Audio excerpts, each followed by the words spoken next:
ma présentation, moi, je l'ai, le titre que je lui ai donné, c'est Mais quelle responsabilité sociale les entreprises? Et je vais vous parler ce matin du dérapage des relations de travail au Québec, parce que pour moi, il y a plusieurs indices qui me portent à croire que malheureusement, les relations de travail au Québec subissent depuis plusieurs années des pressions.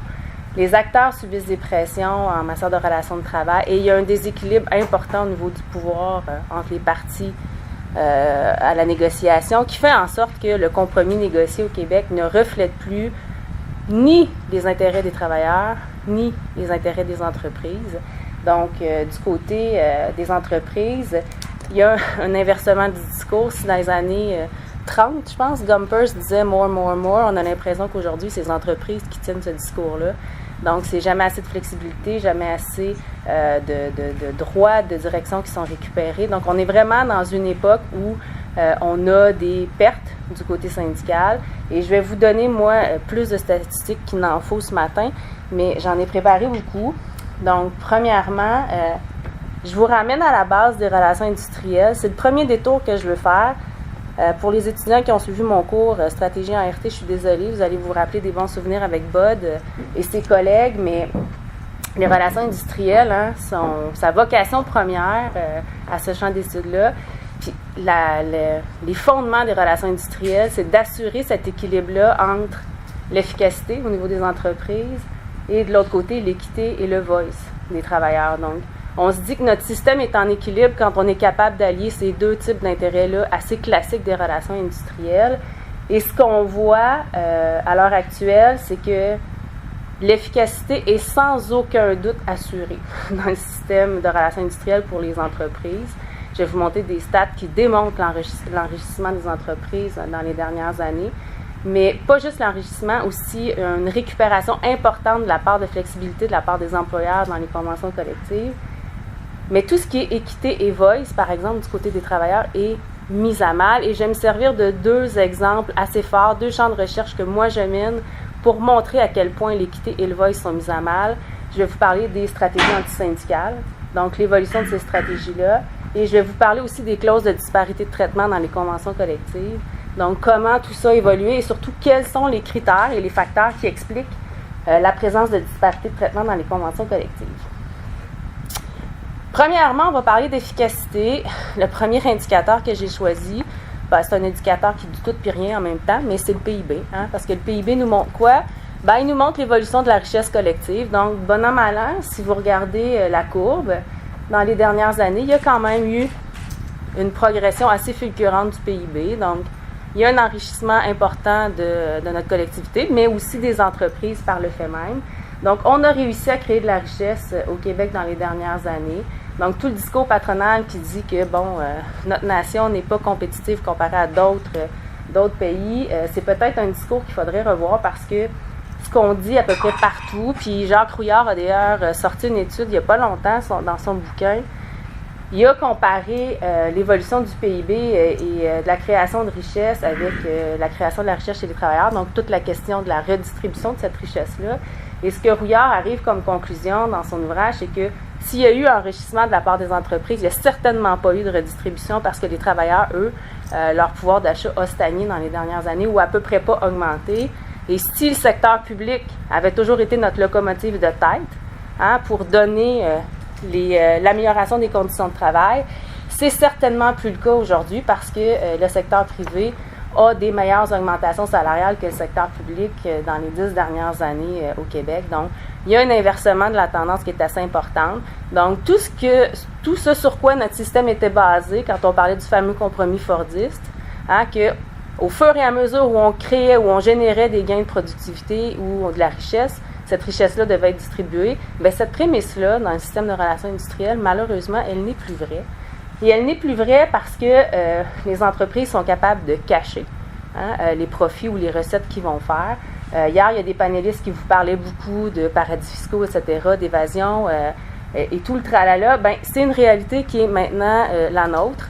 Et si en Europe, il y a des normes qui obligent les entreprises à dévoiler leurs chiffres et à montrer quelle est leur santé financière, Ici, on ne l'a pas, il faut que ce soit négocié. Et malheureusement, il n'y a pas beaucoup de conventions collectives qui contiennent des clauses de transparence économique. Ce qui fait en sorte que les syndicats, selon moi, négocient un peu à l'aveugle. Qu'est-ce que ça veut dire? C'est qu'on ne sait même pas le montant réel d'argent qui est disponible. Donc, la grosseur de la tarte qu'on devrait se séparer, ben on ne sait pas, dans le fond, comment elle est grosse. Fait qu'ils nous présentent un Midwest, mais dans le fond, c'est un gâteau 6 étages qu'ils ont. Puis ils ne nous le disent pas. Donc, on n'est pas capable d'évaluer comme il faut, dès le départ, les demandes qu'on devrait faire en négociation collective. Ça, c'est un premier indicateur. Le deuxième indicateur qui est assez parlant, ben, c'est la fameuse évolution des parts de revenus du fameux 1% dont on parle tout le temps. Puis vous voyez que leur courbe est assez en santé dans les dernières années, je dirais dans la dernière décennie. En fait, à partir des années 80, là, vous voyez que l'augmentation de la richesse qui est détenue par ce fameux 1%-là, c'est en augmentation croissante. Donc, ça aussi, c'est un autre indicateur. Donc, cet enrichissement-là, puis l'efficacité des entreprises est quand même assurée, en tout cas, du moins sur le plan de la richesse. Maintenant, est-ce que les entreprises ont réellement obtenu des gains en matière de négociation dans les dernières années? En fait, depuis quelques années, Patrice Jalette et moi, à l'École de relations industrielles, on suit les conventions collectives. On essaie de voir la tendance qui est négociée dans les conventions collectives. Puis ce qu'on remarque beaucoup, c'est que contrairement au discours dominant qu'on nous sert, que les entreprises, ici au Québec, c'est difficile de faire affaire parce que les conventions collectives, c'est des carcans qui sont lourds, puis on est obligé de respecter des conditions de travail qui sont souvent supérieures au secteur non syndiqué, et ça nous empêche d'être compétitifs. Malheureusement, le constat auquel on en arrive, c'est que les employeurs, au contraire, ont été capables de récupérer une marge de flexibilité importante dans les dernières années, notamment en matière de sous-traitance. Malgré les données que vous voyez là, il n'y a à peu près plus aucune convention collective qui empêche le recours à la sous-traitance. Donc ça, c'est quelque chose qui a été gagné du côté des entreprises. Et là où il y a eu des reculs assez importants, c'est au niveau de l'ancienneté et la façon dont cette ancienneté-là est considérée au moment de donner, de faire les mouvements de main-d'œuvre, entre autres les promotions. Si dans les années 80, on était autour de 15,5% des conventions collectives qui donnaient des promotions en fonction de l'ancienneté, on est rendu à 2,4% aujourd'hui. Et l'ancienneté qui n'est pas considérée du tout, mais on était à 8,9% en 88, on est rendu autour de 20% maintenant, dépendamment des années. Donc, ça veut dire que c'est même pas l'ancienneté va primer si les compétences sont là et qui sont nécessaires, c'est pas du tout. Donc, le critère de l'ancienneté est complètement disparu dans à peu près une convention collective sur 5 pour donner des promotions. Donc, c'est à la discrétion de l'employeur. Puis ça, c'était un pilier pour les syndicats pour lequel ils se sont battus pendant des années. Parce qu'on voulait, à tout le moins, reconnaître la part d'un salarié qui était là depuis plusieurs années dans une entreprise, reconnaître cet apport-là par le biais de l'ancienneté. C'était un critère qu'on se disait assez objectif pour donner des promotions. Et maintenant, dans près d'une convention sur 5, on ne le considère plus en tout. De l'autre côté, qu'est-ce qui s'est passé pour les travailleurs? Est-ce qu'ils ont été capables d'aller chercher, eux, un peu de contrepartie des concessions qu'ils ont faites dans les dernières années? Ce qu'on observe dans la convention collective, c'est un effet de normalisation. Donc, vous voyez des mouvements importants, là, ces stats, je ne reviendrai pas sur chacune de ces données-là, mais ces mouvements importants-là, ce que ça témoigne, c'est un effet de normalisation. Ce que ça veut dire, c'est que les lois minimales du travail au Québec se sont améliorées, donc la convention collective n'a pas eu le choix de s'adapter. Donc, on a voté ou on a adapté la loi sur les normes du travail, on a ajouté des congés parentaux. Les conventions collectives qui étaient muettes à ce sujet-là ont été obligées d'introduire des clauses de congés parentaux. Et c'est pas parce qu'on a une clause de congé parental qu'elle va bonifier ce qui est prévu dans la loi. Bien souvent, puis on l'a fait l'analyse parce que ça fait pas tellement longtemps que je suis passée par là, la maternité. J'ai fait une analyse d'un échantillon de conventions collectives pour voir si effectivement les conventions collectives prévoyaient, règle générale, des meilleures conditions de travail que ce qui était prévu par la loi. Et il y a un chapitre de livre que j'ai écrit avec Émilie Genin qui va sortir bientôt là-dessus. Puis le constat, malheureusement, c'est que c'est encore pas le cas. Souvent, les conventions collectives vont s'en remettre aux lois minimales du travail sur ces nouvelles matières-là. Donc, du côté des travailleurs, il y a eu des améliorations, évidemment, Il y en a eu en matière de formation, avec la loi sur le 1%. Il y en a eu aussi avec certaines mesures de conciliation travail-famille, entre autres la semaine réduite de travail, mais c'est à peu près à ça que ça se limite. Et une des améliorations de la protection conventionnelle qu'on voit aussi, c'est au niveau des travailleurs âgés et des travailleurs à temps partiel. La raison est bien simple, puis on l'explique assez simplement, c'est que ces catégories de travailleurs-là, on en a besoin maintenant. Souvent, on a de la difficulté à trouver du personnel, surtout dans les secteurs de commerce de détail, etc. Et on va vouloir retenir en emploi du personnel âgé, mais du jour au lendemain, quand on demande à quelqu'un de sacrifier sa retraite pour rester sur le plancher, on ne lui dira pas demain matin tu vas devenir complètement précaire, tu vas perdre tes assurances, ou by the way, tu vas tomber à temps partiel avec des conditions ou une protection nulle de ta convention collective. Probablement qu'ils vont se faire dire non. Donc, ils n'ont pas eu le choix, dans cette mouvance-là aussi, d'adapter le contenu de la convention collective pour protéger ces travailleurs-là, soit à temps partiel ou travailleurs âgés. Donc, ce qu'on a comme constat, malheureusement, c'est que les employeurs, oui, ils ont réussi à aller chercher une part de flexibilité importante dans les conventions collectives et ils n'ont pas payé la contrepartie pour les travailleurs en termes de sécurité et en termes de protection conventionnelle pour les travailleurs. Si l'efficacité va plutôt bien du côté patronal, toute la notion d'équité et de voice du côté des salariés, ça, c'est plutôt mis à mal. Donc, pourquoi de la RSE? Pourquoi on parle de responsabilité sociale des entreprises? Est-ce qu'une entreprise a vraiment besoin d'être socialement responsable aujourd'hui? J'ai bien aimé l'aveu candide de notre collègue du Business School hier qui nous disait que la responsabilité sociale, c'est un outil marketing. Puis nous autres, on nous enseigne ça comme étant un objet de vente et certainement pas une obligation. Je pense que c'est la chose la plus vraie que j'ai entendue toute ma vie parce que c'est pas vrai que les entreprises sont obligées d'être socialement responsables parce qu'à l'heure actuelle, dans le système de relations industrielles, il y a un déséquilibre important au niveau du pouvoir entre les parties et bon an, mal an, les employeurs tirent très bien leur épingle du jeu. Et la mondialisation a fait en sorte de créer encore plus d'opportunités pour les entreprises. Pourquoi? Parce que si ça ne fait pas ici, ils vont délocaliser la production. Puis c'est rendu que nos fournisseurs en Chine sous-traitent dans des pays où les conditions sont encore pires que chez eux parce qu'ils font plus d'argent. Et pour avoir fait ma thèse de doctorat dans le secteur du vêtement et avoir essayé de tracer comment un vêtement était fabriqué, un vêtement canadien avec le cress et notre feuille d'érable, pour m'apercevoir que la seule chose qui était faite au Canada, c'était finalement la pose de l'étiquette avec la feuille d'érable, parce que tout le reste était fait ailleurs, et souvent même sur des bateaux-usines, pour économiser le temps de livraison pour s'en venir, ils ont créé des bateaux-usines, puis ils assemblent sur les bateaux pour économiser le temps de livraison. Il n'y a rien qui n'est pas fait. Donc, la mondialisation a certainement créé plus d'opportunités que de contraintes pour les entreprises, et ça fait en sorte que, du moins en matière de relations de travail, ce qu'on assiste depuis quelque temps, et peut-être que j'ai choisi un mot qui était fort, mais je voulais un peu provoquer la salle ce matin, mais pour moi, ça constitue une forme de dérapage des relations de travail. Puis ce dérapage-là, je l'explique par 3 pôles. 1, l'attitude des employeurs pour sûr, mais cette attitude-là s'explique comment? Pour moi, il y a des changements majeurs en RT parce que maintenant, tout ce qu'on appelle le capital patient n'existe plus. Donc, une entreprise familiale qui va embaucher du monde à long terme, qui va se fixer un degré responsable de profit, puis le reste va le distribuer, pour moi, ça n'existe plus. Maintenant, c'est les actionnaires qui dictent tout. Et il faut que ce rendement-là aux actionnaires soit à très court terme. Ce qui fait qu'on fait des moves, entre autres dans le secteur de l'aéronautique, des vagues de 600 licenciements après avoir eu des subventions gouvernementales, on en voit, puis ils ne sont même pas gênés de le faire, parce qu'il n'y a rien qui empêche ces entreprises-là de le faire. Donc, ce rendement-là qui est obligatoire à rendre rapidement aux actionnaires, pour moi, ça change beaucoup le visage des relations de travail.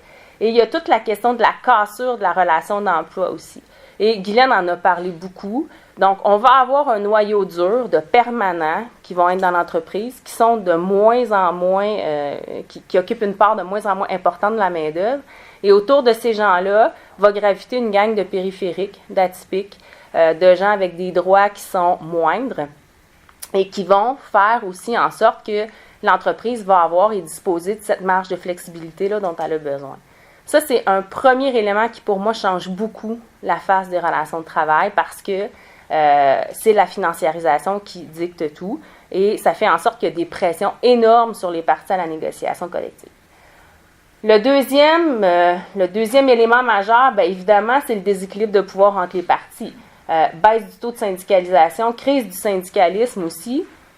Puis un élément important qu'on entend de plus en plus, l'endettement du membership syndical.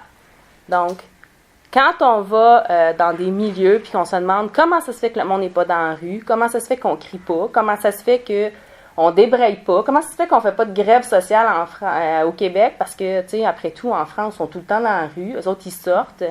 Comment ça se fait que nous autres, on n'en fait pas? Hein? Mais la réponse apparaît des fois bien simple. Le monde est endetté.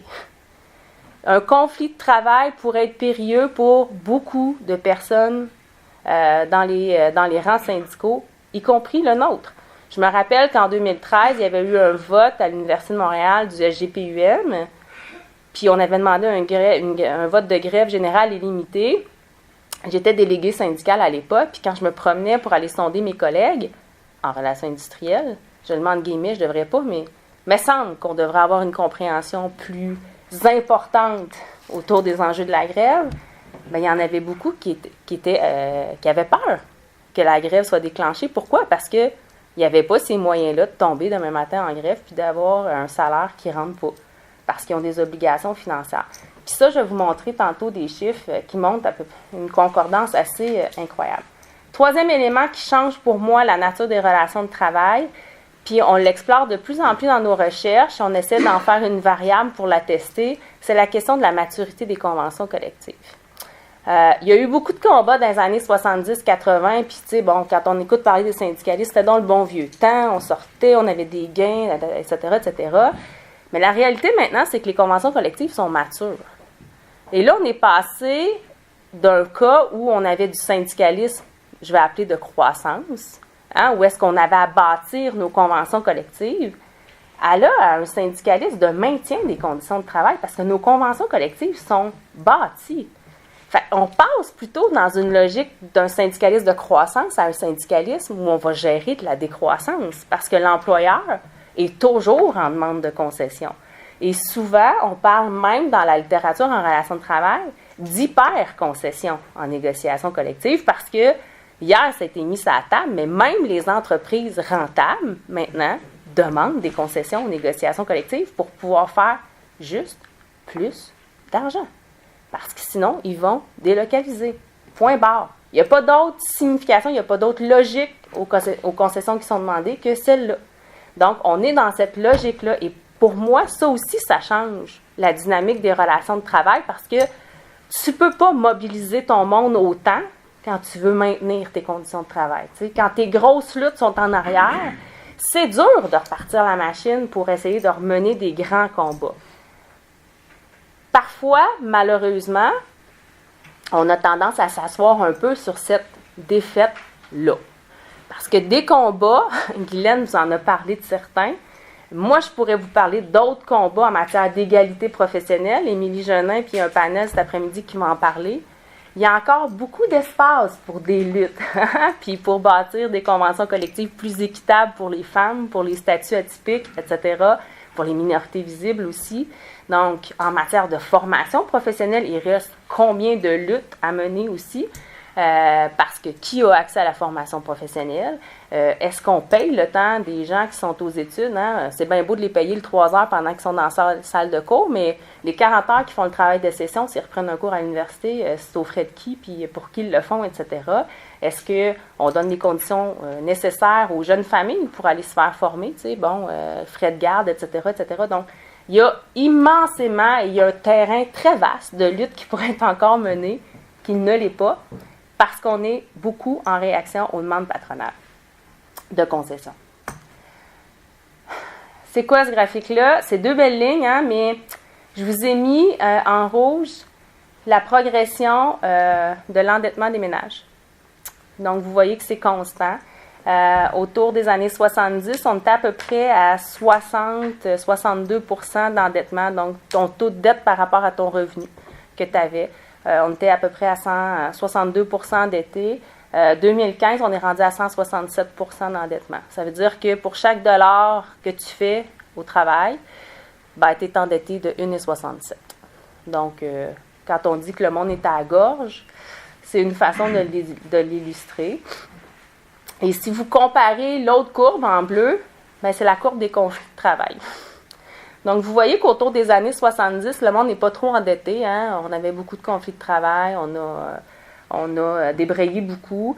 Puis dans les années récentes, là, on débraye un peu moins de conflits de travail, on sort moins, mais on est plus endetté aussi. Je vous dis pas, puis je suis pas en train de vous dire que c'est la seule explication à la diminution des conflits de travail. Il y a certains de mes collègues en relations de travail qui disent qu'il y a moins de conflits parce que les relations de travail au Québec sont saines.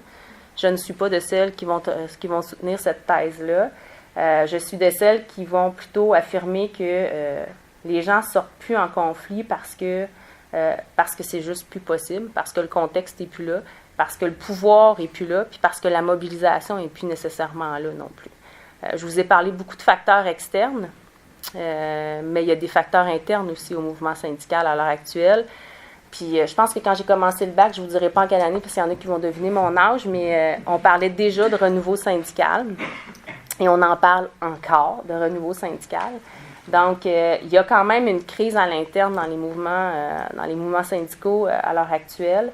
Et il y a une absence de mobilisation, puis je ne jetterai jamais la pierre aux organisations syndicales parce que, à notre dernière assemblée syndicale, je suis maintenant représentante sur mon exécutif au SGPUM, on a perdu le quorum durant l'assemblée, puis on n'a pas tout pu faire voter ce qu'on voulait voter.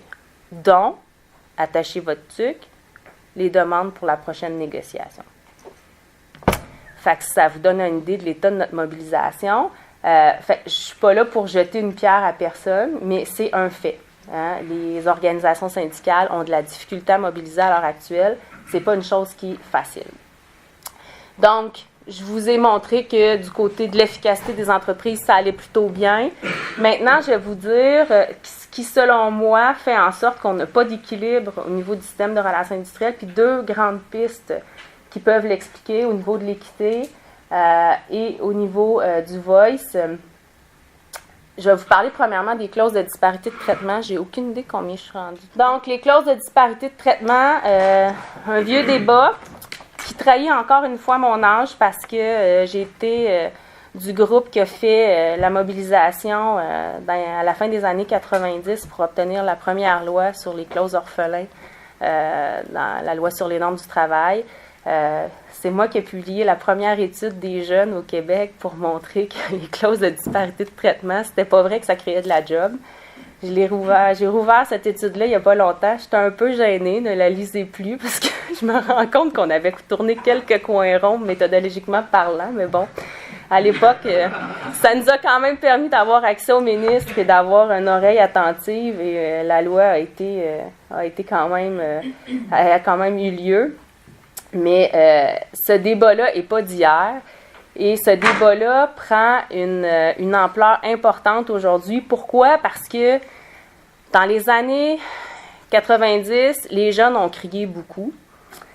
Mais les jeunes orphelins, maintenant, sont rendus majoritaires dans plusieurs milieux de travail. Qu'est-ce que ça veut dire? C'est que depuis les années fin 90, on a adopté des clauses orphelins ou des clauses de disparité de traitement. On a discriminer des jeunes en fonction de leur date d'embauche. Et bon an, mal an, au fil du temps, ces jeunes-là qui sont discriminés sont maintenant plus représentatifs que les personnes qui n'ont pas été discriminées.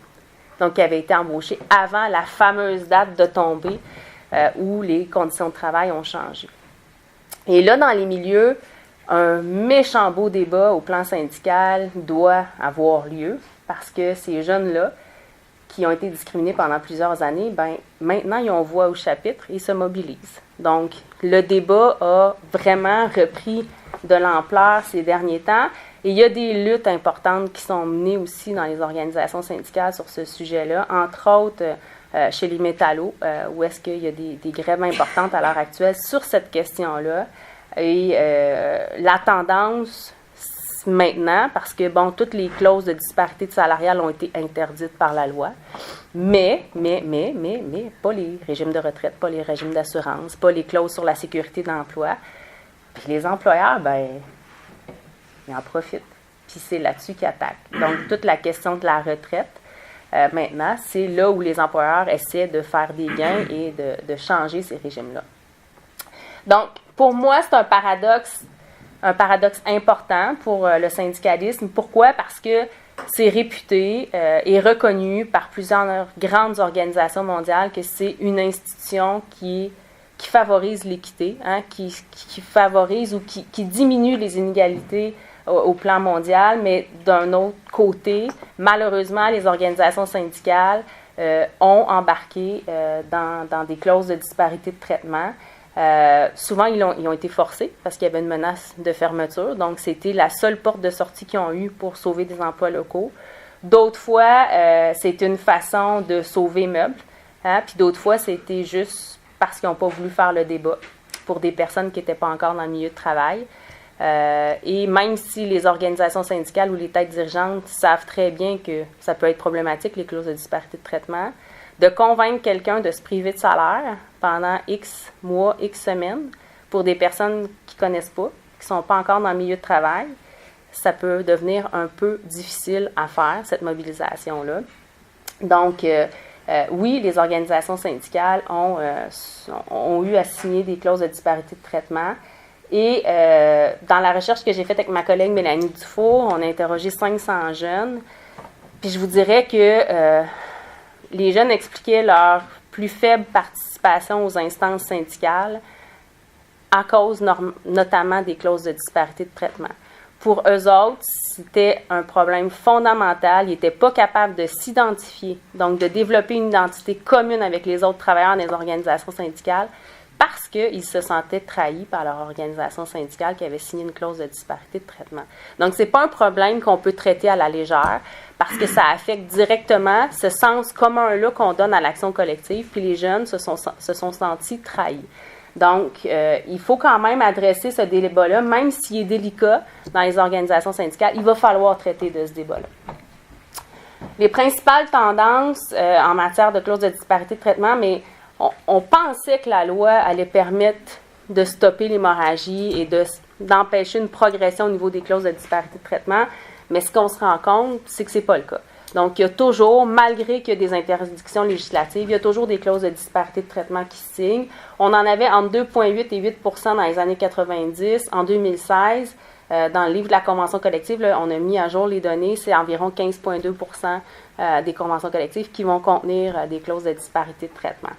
La tendance, bien évidemment, c'est les disparités sur les régimes de retraite. Donc, vous voyez, là, de 2004 à 2014, le nombre de Canadiens touchés par des disparités sur les régimes de retraite a augmenté de 18 000 à 581 000 personnes, donc c'est beaucoup. Puis aux États-Unis, cette tendance-là est, à mon sens, encore plus grave parce que c'est autour du tiers des travailleurs qui sont touchés par ces disparités-là. Donc, on a voulu savoir quels étaient les facteurs qui expliquaient les clauses de disparité de traitement dans les conventions collectives. Je vais passer vite parce que je n'aurai pas le temps de vous présenter tous les résultats, mais on a essayé de s'attaquer aux grands discours qu'on voyait dans la littérature et au discours patronal aussi, qui nous disait que finalement, les clauses de disparité de traitement, souvent, ils les vendaient aux organisations syndicales en disant « ça va être temporaire ». Ces concessions-là vont permettre la survie aux entreprises et on va permettre de sauver des emplois locaux. Donc ça, c'était le premier discours qu'on a voulu un peu tester via l'enquête avec les conventions collectives.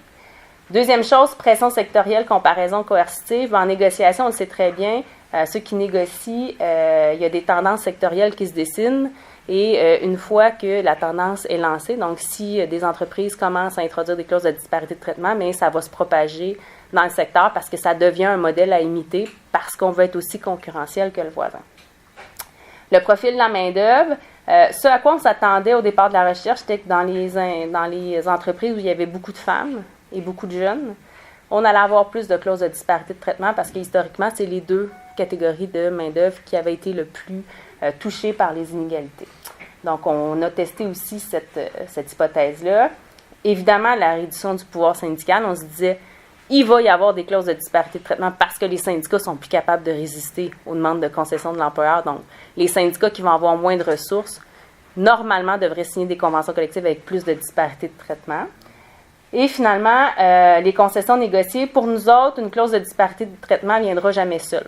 Donc, on va normalement avoir une clause de disparité de traitement dans des conventions collectives qui a d'autres concessions qui ont été faites majeures au plan de la sécurité ou de la flexibilité qui a été laissée à l'employeur. Donc, ce sont les hypothèses qu'on a testées. Ce qu'on a trouvé dans nos conventions collectives comme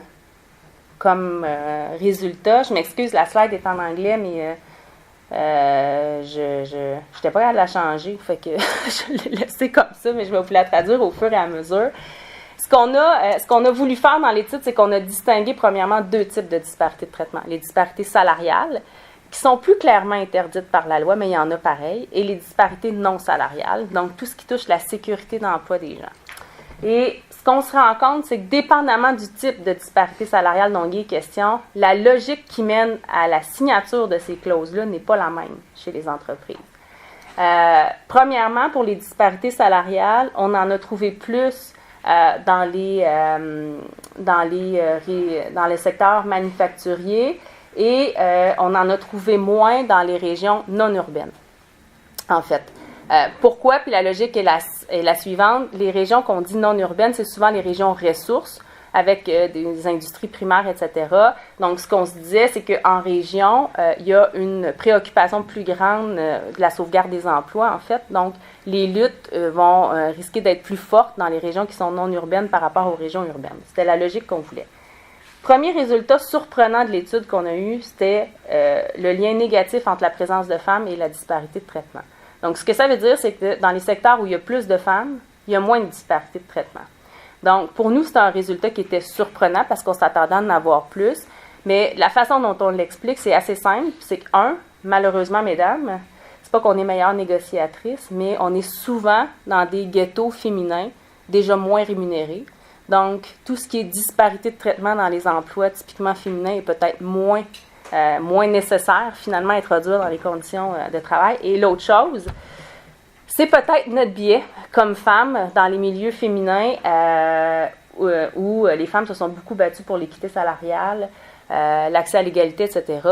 Peut-être que dans les revendications et les enjeux aux tables de négociation, c'est un enjeu qui a été plus criant pour les femmes. Donc, ils ont mieux résisté à l'introduction des clauses de disparité de traitement. C'est les deux pistes qu'on avance, et je n'avancerai jamais que seuls les ghettos d'emploi non rémunérés vont l'expliquer. Je pense aussi qu'il y a cet aspect-là de lutte des femmes au travers des années qui fait en sorte qu'il y a une influence sur le résultat. Pour les ressources de pouvoir, mais ça va dans le sens qu'on pensait. Hein. Les syndicats qui ont des ressources de pouvoir, qui ont des libérations syndicales à temps plein, qui ont le temps de s'occuper de la mobilisation, ils ont résisté aux disparités salariales. Ça, pour nous, il n'y avait pas de surprise. Et l'autre chose qui était claire, c'est qu'il y avait plus de disparités de traitement, là où il y avait aussi d'autres concessions qui avaient été négociées par l'employeur. Donc, les disparités de traitement ne viennent pas seules, c'est sans surprise. Là où l'histoire se complique un peu et est plus intrigante, c'est au niveau des disparités. C'est parce que j'ai fini ou? Non, c'est parce qu'on ne voit pas super Ah, d'accord. avec la lumière. OK. Voyez-vous mieux? Oui. D'accord. Là où l'histoire est un peu plus intrigante, c'est au niveau des disparités non salariales. Donc, ce qu'on se rend compte, c'est que quand le niveau de dette dans le secteur est plus élevé, il y a plus de disparités de traitement. Je vais vous remettre l'autre, vous allez peut-être voir. Ça va mieux, celle-là, je pense. Là où il y a le plus de dettes, il y a plus de clauses de disparité de traitement. Dans le secteur de commerce de détail, il y a plus de disparité de traitement. Ça, c'est sans surprise non plus. C'est un secteur qui est vulnérable, avec une main-d'œuvre qui est assez vulnérable aussi. Dans les secteurs où il y a plus de jeunes travailleurs, malheureusement, il y a aussi plus de disparité de traitement. Là où l'histoire commence à être un peu bizarre, c'est au niveau des ressources de pouvoir syndical. Là où les syndicats sont les plus forts et ont le plus de ressources, il y a plus de disparité de traitement qui a été signée en matière de sécurité. Donc ça, pour nous, c'était assez intriguant comme lien. Et ce qu'on se rend compte, c'est qu'il y a eu probablement un give and take qui a été fait par les organisations syndicales. Mais ça, j'aimerais entendre les gens qui sont dans les organisations syndicales dans la salle sur ce résultat-là. On a protégé un noyau permanent au niveau salarial, mais on a fait les concessions sur la sécurité des jeunes travailleurs. En fait, c'est le compromis, je pense, qui a été négocié dans les organisations. Mais définitivement, il y a plus de disparité salariale en termes de sécurité de travail dans les endroits où les ressources et le pouvoir syndical est plus élevé. Là où la variable maturité prend un sens aussi, c'est que finalement, la maturité des conventions collectives, c'est le seul facteur qui était statistiquement positif pour les deux types de disparité. Ça veut dire que plus les conventions collectives sont matures, plus il y a de disparité de traitement. Donc, grosso modo, c'est une façon, ces clauses de disparité de traitement-là, pour l'employeur de récupérer des avantages qu'il a concédés au fil des années. Là. Donc, le lien entre maturité et disparité de traitement était assez fort dans ce qu'on a trouvé au plan statistique. Donc, au plan de l'équité, je pense que cette recherche-là, plus les résultats que Guylaine vous a démontrés ce matin, je pense qu'il y a quand même pas mal de chemin à faire pour les entreprises au Québec pour s'ajuster puis s'adapter à cette réalité-là parce que manifestement, il y a un manque flagrant d'équité dans les milieux de travail, puis on va continuer à en parler cet après-midi. Mais c'est pas que l'équité qui est mise à mal, il y a aussi le voice. Il me reste 5 minutes à peu près. On a fait une recherche assez poussée sur les stratégies antisyndicales au Québec, mais aussi au Canada. En fait, ce qu'on a fait, c'est on a recensé tous les cas de stratégies antisyndicales qui ont été entendus depuis 2002 en Colombie-Britannique, en Alberta, Terre-Neuve-Labrador, Québec, Ontario. On a essayé de recenser ces cas-là pour voir finalement qu'est-ce qui était reconnu comme une stratégie antisyndicale et surtout, quel remède est imposé aux employeurs en cas de stratégie antisyndicale. Et ce qui va être intéressant dans cette recherche-là, c'est que finalement, il y a des systèmes de relations de travail qui ont encore le précompte obligatoire, donc signature de carte, et dans d'autres provinces, c'est vote obligatoire. Donc, on va voir, selon le système d'accréditation, le système qui est reconnu pour favoriser l'accès à la syndicalisation, qu'est-ce qui mène à plus ou moins de stratégies antisyndicales. Les recherches sont toujours en cours. Mais on a identifié plusieurs stratégies antisyndicales. Je vous montre rapidement la typologie qu'on a construite pour les fins de la recherche. Vous avez la campagne de cooptation. Qu'est-ce que c'est la campagne de cooptation? C'est la période de cruise entre l'employeur et ses salariés. Quand il entend parler que quelqu'un veut se syndiquer, tout d'un coup, on devient fin. Ça fait 10 ans que le mur est brun taché. Tout d'un coup, la salle est repeinte. Tout d'un coup, on change la climatisation parce que les gens, ça fait 10 ans qu'ils ne sont pas bien. Tout d'un coup, comme dans Couche-Tard, il y a des jeunes qui demandent un bouton panique. Hein? Ils font une campagne de syndicalisation, ils brassent, tout d'un coup, ils ont le bouton panique. Donc, c'est ce genre de tactique-là qui vise à s'aborder les tentatives de syndicalisation au premier abord. On n'a pas eu beaucoup de ces cas-là dans nos sentences arbitrales qu'on étudiait, pas parce qu'elles ne sont pas efficaces. À mon avis, c'est justement parce que ces stratégies-là sont ultra efficaces, règlent le problème des salariés, donc ils laissent tomber leur demande d'accréditation. Mais c'était super dur de l'avoir dans nos sentences arbitrales que les gens nommaient cette stratégie-là de l'employeur parce que souvent, ils ne considèrent pas ces actes-là comme des stratégies antisyndicales. Tout d'un coup, le patron les écoute, tout d'un coup, le patron décide d'améliorer ou promet d'améliorer les conditions de travail s'ils ne se syndiquent pas. Pour eux autres, je pense que ce n'est pas un facteur qui les a amenés à se plaindre. C'est plutôt les autres cas un peu plus sévères qui ont amené les gens à se plaindre. Donc, vous avez la campagne de contrôle. En fait, cette campagne-là, ça vise carrément à favoriser l'accréditation d'un syndicat modéré. Vous avez sans doute toutes entendu parler dans le milieu que si un boss a le choix entre deux organisations syndicales, il va peut-être en favoriser une par rapport à l'autre parce qu'il trouve qu'une est plus parlable que l'autre. Je n'aimerais pas de nom. Je suis sûre qu'il y en a qui vont avoir un sourire, mais ça s'entend. Donc, c'est exactement le but de cette tactique-là. Une fois qu'il y a une demande d'accréditation, l'employeur va essayer de contrôler qui va obtenir réellement cette accréditation-là. Conclure une entente factice, favoriser la création d'un syndicat de boutique, donc de surtout pas se fédérer, de surtout pas de s'affilier à une centrale syndicale, de rester très bien chez nous, on est capable de se parler, etc. C'est ce genre de tactiques-là qui vont être déployées par l'employeur. Mais on voit que dans 22 de nos cas, c'était 105 cas au total où on a utilisé cette campagne-là. Celle qui est la plus utilisée, puis ça va exactement dans le sens des études américaines, c'est la campagne de peur. Puis ça, c'est les vidéos qu'on entend, des réunions par petits groupes, on fait peur au monde, on envoie de la littérature antisyndicale, mais il y a des degrés là-dedans, hein. Il y a une différence entre envoyer une lettre puis envoyer un huissier chez vous pour te donner une lettre, puis te dire que c'est pas bon le syndicalisme, tu sais.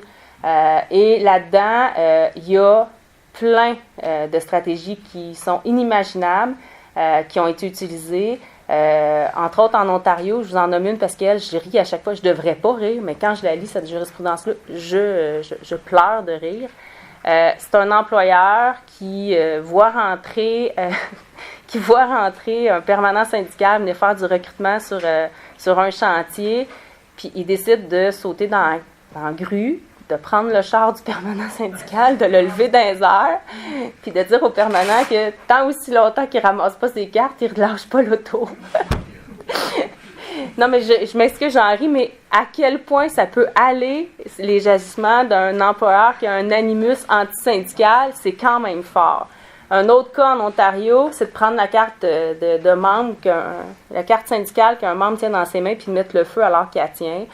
Donc, les stratégies sont inimaginables. Donc, des stratégies d'intimidation, surveillance des employés, mettre les travailleurs sur écoute. Évidemment, tous les cas de discrimination syndicale aussi rentrent dans cette catégorie-là, c'est-à-dire qu'on va congédier des gens, on va les sanctionner pour donner un exemple aux autres. Et les stratégies de peur, j'aurais pas le temps d'en parler beaucoup, mais dépendamment de la configuration d'une entreprise, ça peut être pleinement efficace. Si on a un établissement, une place, un employeur, un syndicat, c'est une chose.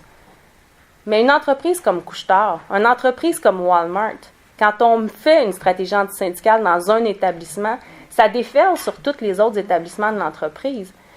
Dans un cas qui avait été étudié, je pense que c'était dans le sud des États-Unis, on présentait le vidéo de Jonquière aux travailleurs des États-Unis en disant « Voyez ce qui leur est arrivé à ces pauvres Québécois qui ont voulu syndiquer.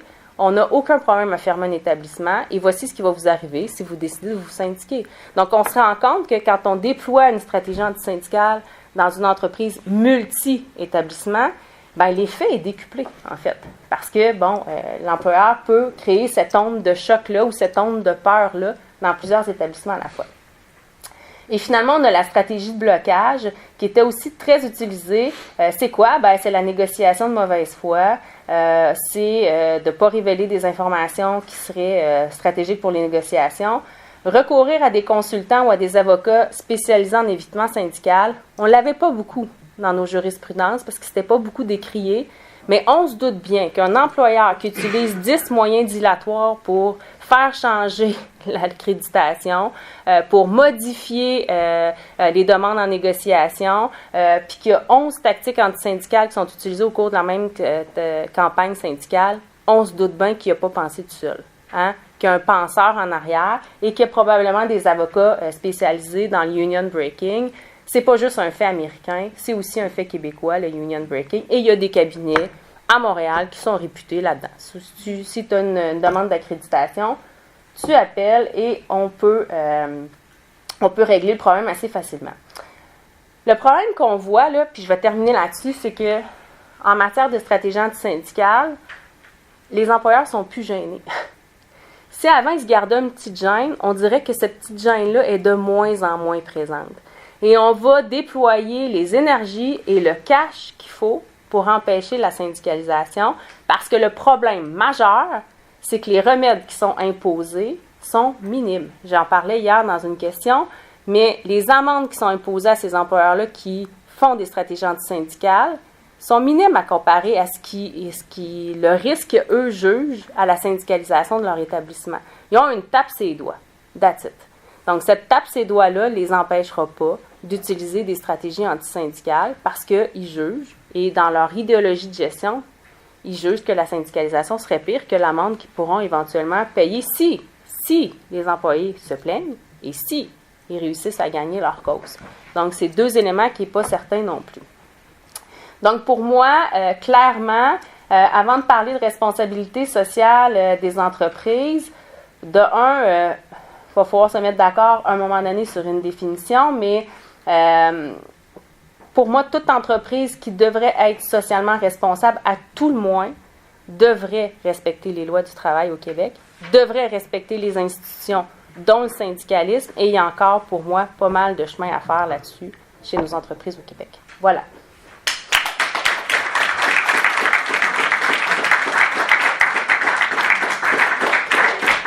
Peut-être répondre à une de tes questions que tu as posées tantôt, Félix, quand tu disais que certains syndicats, quand tu disais plus de pouvoir, plus de ressources, négociaient des clauses de disparité de traitement.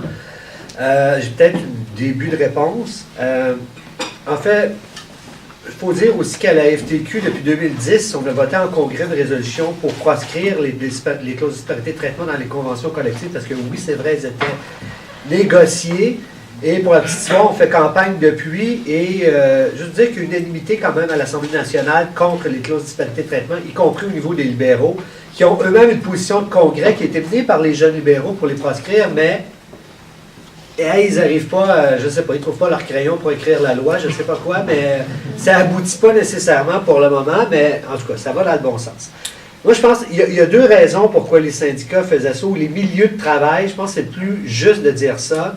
Un, il y avait clairement un conflit intergénérationnel. Tu as parlé de débalancement à un certain moment donné. Il était assez élevé à la fin des années 2000. Et malheureusement, c'est pas tout le temps bon au milieu de travail. À l'intérieur même des syndicats, les gens se battent pour les nouveaux arrivants. Non, ça ne faisait pas partie. Autant que dans la présentation précédente, on se demandait pourquoi il y avait des disparités de traitement au niveau des précaires, des temps partiels, etc. C'est le même principe, les gens se valorisent face aux autres. C'est aussi simple que ça, et en bout de ligne, la majorité l'emporte parce que c'est un vote en Assemblée. Donc, d'avoir des conditions supérieures dans une stagnation de leur salaire et à peu près tout, mais de se réconforter qu'il y en a qui ont moins qu'eux, malheureusement, oui, les gens votent pour ça. Donc ça, c'est un des débuts de réponse. Et l'autre, c'est clairement les questions de délocalisation, la peur qu'on crée aux tables de négociation. Un des syndicats que tu parles en particulier du secteur privé, qui est un des plus gros chez nous, c'est ça la raison principale. C'est qu'ils arrivent à la table, ils se font dire, regardez, là, on est rendu à un point de rupture, on va envoyer la production ailleurs, à moins que vous revoyiez vos régimes de retraite, à moins que, et on ne vous dit pas tout le monde, juste peut-être les nouveaux, ils embarquent là-dedans. Et surtout quand il y a des questions de subvention en jeu, on le voit beaucoup en Ontario aussi. Mais on essaie de se battre contre ça, comme je vous le dis à la FTQ depuis 2010, on a des positions dans ce sens-là, et on semble avoir enrayé, mais ça existe toujours. Mais il n'y a pas peut-être de nouvelles clauses, mais on a amené la bataille au niveau politique. Et l'autre question aussi, et j'abonde dans ton sens, ça peut te réconforter, Mélanie, face à tes collègues. Il y a la question, effectivement, pourquoi les gens ne sortent plus, c'est clairement une question d'endettement des ménages, là. C'est clairement dit que les gens ne veulent pas faire la grève parce qu'ils n'arriveront pas à payer l'hypothèque, la télévision, le ci, le ça, là, face avec les prestations de grève qu'ils ont aujourd'hui.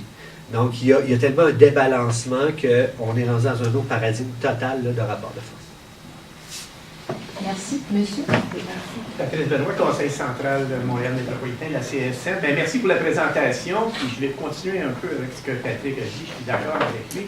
On parle de grève. Le tableau que vous nous avez montré est intéressant, où on parlait de grève, mais je serais curieux de voir dans ces conflits-là, moi je vais parler de conflits plus de grève, parce que souvent c'est un lock-out. Et un lock-out est bien différent. Je vais vous donner un exemple d'un hôtel qu'on a eu à Montréal. Le 14 décembre, l'employeur met tout le monde en lock-out. Comme par hasard, le 15, ils auraient dû traiter leur paye de vacances de Noël et tout. Donc, 3 mois de lock-out, tout le temps des fêtes, tout l'hiver. Ces personnes-là, ils n'avaient pas choisi la grève. L'employeur, l'hôtel est au plus bas. Lui, il doit sauver de l'argent probablement. Donc, le rapport de force change dans un lock-out. Là, on négocie, on espère, parce que c'est vraiment là, une guerre d'usure. Est-ce que les employés vont toffer 3 mois?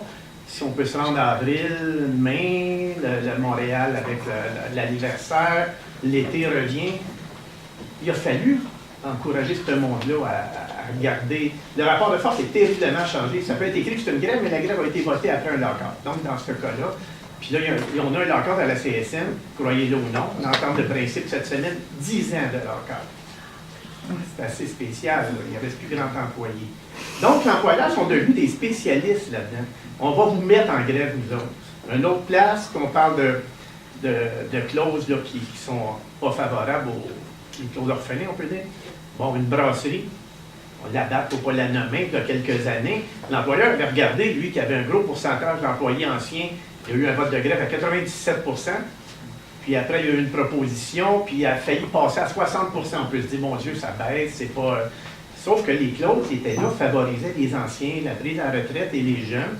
Si ça avait été accepté, dans 10 ans, il y aurait eu une convention complètement différente pour ce monde-là. Donc, il y a eu dû avoir un travail à l'interne ou une solidarité pour les nouveaux. Parce que ça aurait passé. L'employeur n'est pas bête, il pense à plein de choses pour eux. C'est vraiment devenu difficile. Une autre chose, on l'a vécu il n'y a pas longtemps aussi, puis c'est de diviser hein, les nouveaux, les anciens, puis essayer de... Puis là, il va avoir le profil de son syndicat pour voir où je peux aller trouver le maillon faible. On a vu une convention qu'on a signée il n'y a pas longtemps, le protocole de retour au travail. Le président du syndicat avait été congédié parce qu'il avait fait des gestes, mais dans le protocole, il prône une super belle convention conditionnelle à ce que le président soit congédié. Imaginez l'Assemblée générale de ça quand c'est le temps de voter la... Fait qu'ils ont mille et une manières, ils vont étirer mais en bout de ligne, c'est les travailleurs qui votent. Dans le cas de notre hôtel, ça s'est réglé parce que l'employeur est une personne, puis il l'a dit à la table de négo, moi l'argent, c'est pas un problème. Ça, je peux donner ce que je veux, mais je vais fermer l'hôtel s'il ne me donne pas un petit quelque chose. Fait que quand tu envoies une lettre qu'on va fermer l'hôtel pour faire un centre pour personnes âgées ou une résidence pour étudiants, le rapport de force change. Fait que ça se peut qu'il y a des personnes qui sont là, qui vont voter, puis ça va être en défaveur de d'autres personnes c'est vraiment rendu difficile. Là. Il faut vraiment... Puis, c'était des conventions de nature. Évidemment, quand c'est des conventions de nature, le boss s'assoit, puis il veut pas... On veut vous enlever ça. C'est classique. Quand ta convention, tu débutes, il y a beaucoup plus de chances d'avoir des gains. Ces personnes-là ont été sur la rue 3 mois de temps pour sauver des choses, et non pas pour en gagner. C'est comme ça. C'est moi? C'est vous? Oui, ça va. Patrick, c'est ça? Vous êtes tous deux des conseils centraux, hein? CSN, FTQ, mettons que c'est l'équivalent. Fait que je suis content d'entendre, on a le point de vue syndical dans les instances où ce qu'on débat, etc. Puis après ça, on fait des motions, puis on essaie de faire des pressions sur le gouvernement. Moi, je vais vous donner le point de vue du syndicat sur le terrain. Moi, je suis délégué régional de Montréal-Est dans le S1B SAQ CSN, le syndicat de la SAQ des magasins. Puis j'ai fait partie des tables de négo. La disparité de traitement, là, je comprends, il y a des motions qui sont prises, des grands principes. Là. Quand ça se prend la décision à table de négo, c'est des gens de l'exécutif qui sont là, bon, qui a le rapport de force, OK, les permanents, ils votent plus, etc. C'est là que la décision se prend.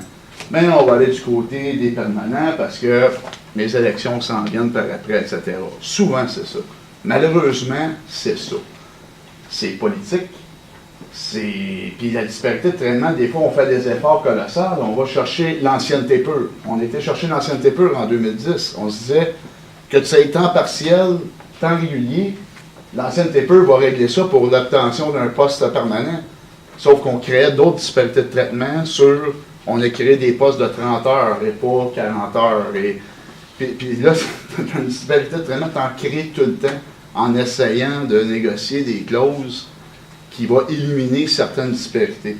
Mais, sérieusement, parce que c'est vrai, il y a des débats qui se font dans les syndicats, dans les centrales syndicales au haut niveau, mais au niveau de terrain, là, c'est vraiment, soit je me protège, c'est des demandes des employés aussi. Comme vous dites, c'est des permanents qui dominent, mettons, l'Assemblée générale. Mais là, on commence à le voir de plus en plus, surtout, mettons, la SAQ, on est des succursales, les employés à temps partiel sont majoritaires. Là, ils commencent à prendre contrôle des assemblées généraux. Puis là, leurs demandes, notre dernier cahier de négo, c'est des demandes typiquement temps partiel. Ils n'en veulent plus de disparité de traitement, etc. Puis là, l'exécutif syndical est comme pris avec le rouge. Qu'est-ce que je fais, là? C'est comme là, il faut tout changer ça. Puis, ouais, là, ben non, moi, je veux ma stabilité flexible. Ils appellent ça une stabilité flexible. Fait que c'est assez intéressant parce que là, il y a vraiment un changement de cap où ce que les emplois à temps partiel des plus jeunes commencent à prendre contrôle. Puis vous parliez de renouveau syndical. Je pense que c'est ça qui s'en vient là, maintenant, des centrales syndicales, des syndicats, etc. Puis c'est beau à voir, là, ça va être intéressant à observer et participer. Je ne sais pas si c'était pertinent. Merci. Je travaille comme conseillère syndicale dans un syndicat FTQ, puis c'est pas des farces, là, un des trucs qu'on a trouvé pour réussir à avoir des votes de grève vraiment forts sur des gros enjeux comme les régimes de retraite, c'est d'y aller en utilisant des stratégies comme les caisses de groupe. Et on est obligé d'ouvrir des marges de crédit de plusieurs millions de dollars pour rassurer les travailleurs et les travailleuses qui vont devoir faire des gros conflits de travail, peut-être pendant des mois, sur des gros enjeux comme la retraite. Et les gens, c'est pour ça que Patrick, quand tu parlais d'endettement, je le vois, parce qu'on est obligé d'aller dans les assemblées générales, de grève. Puis là, il y a la présentation de l'exécutif, puis ensuite, parce que moi, je suis sur le conseil d'administration de ces caisses-là, puis là, on va s'asseoir avec les travailleurs et les travailleuses puis les rassurer sur les montants d'argent que le fonds de grève, leur syndicat va leur donner, mais comment est-ce que nous, avec la caisse, avec la section locale, on va pouvoir réussir aussi à les soutenir pour faire les paiements de leur hypothèque et tout ce que vous pouvez imaginer. Donc, ça devient, c'est des stratégies qu'on est obligé d'utiliser. Puis le pire, c'est que ça fonctionne parce que là, on réussit à avoir des votes de grève générale limitée de 95%, mettons, et plus, sur des enjeux pour ne pas perdre des prestations, des régimes de retraite à prestations déterminées. Mais vous imaginez dans quelle logique on est rendu, là, c'est vraiment pas évident. Moi, je veux simplement revenir sur les clauses de disparité de traitement. Je pense que le moyen, la loi sur les normes interdit les disparités de traitement fondées uniquement sur la date d'embauche, rien sur le statut d'emploi, ce qui fait en sorte que ça reste une question négociable et qu'elle est dure à négocier compte tenu de la composition du membership syndical. Je pense qu'une des façons d'éviter que l'équité devienne négociable, c'est de l'interdire, la disparité de traitement fondée sur le statut d'emploi.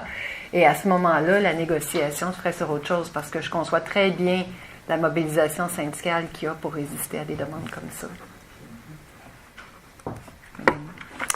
Ben, peut-être juste très rapidement sur la question du débalancement là, puis de l'endettement des membres. Mais merci pour vos commentaires. Je pensais pas que c'était rendu à ce point-là les stratégies pour essayer de contrer l'effet de l'endettement du membership, mais ça confirme une tendance qui se dessine de plus en plus puis qu'on entend un peu partout. Cette question-là des sous. Et sur la proportion des lockouts. Il y a quelqu'un qui a parlé de ça tantôt, qu'il y avait une évolution du nombre de lockouts. Évidemment, je veux que ça opérera pas, mais vous avez en partie raison. Il y a une augmentation de la proportion des lockouts, mais il faut tenir compte pour voir cette augmentation-là des grèves et lockouts déclarés en même temps. Si on reprend juste les lockouts purs, la tendance à la hausse n'est pas si claire que ça. Donc, c'est souvent des lockouts qui vont être faits après une grève ou qui vont être déclarés après la grève. Mais clairement, c'est une stratégie patronale d'attendre que la grève soit déclarée pour déclarer le lockout. Mais vous voyez la tendance, là, je vous l'ai mis, l'évolution du nombre de lockouts. Donc, ça a oscillé autour de 20% pendant plusieurs années, mais il y a eu une augmentation au cours des années récentes, là, 2012, 2013, 2014. Donc, là-dessus, votre observation n'est pas fausse. Voilà. Merci beaucoup. Et merci, Mme Marie. Merci, Mme Laroche.